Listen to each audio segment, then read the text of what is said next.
Sinimulan ng lagyan ng insecticide-treated nets ang mga silid sa mga paaralan sa Dagupan City para maiwasan ang dengue sa mga mag-aaral. Ang detalye ng balitang yan ihahatid live ni Jasmine Gabriel Galban. Jasmine?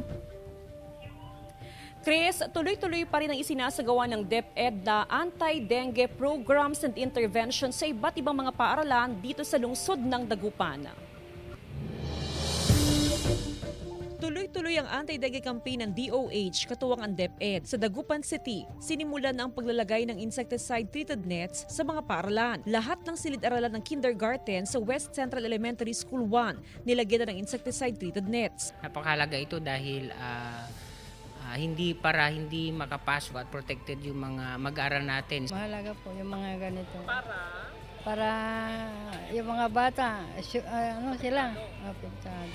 Prioridad na malagyan ng insecticide-treated nets ang mga bahaing eskwelahan.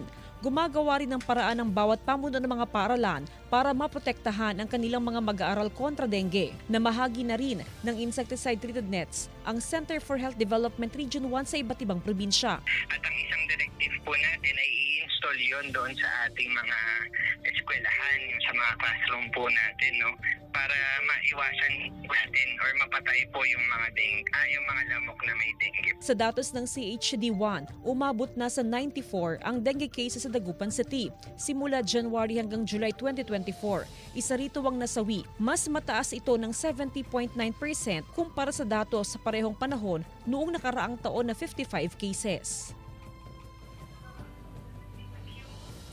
Chris, dito naman sa may East Central Integrated School, karamihan na sa mga classrooms ay meron ng mga mosquito or insecticide-treated nets. Actually, dito sa building na aming kinaroroonan, ilang classrooms na yung merong mga treated nets. Samantala, bago pa yung balik eskwela ay nagsagawa na rin ng misting operation sa iba't ibang mga paaralan sa lungsod ng Dagupan. Chris?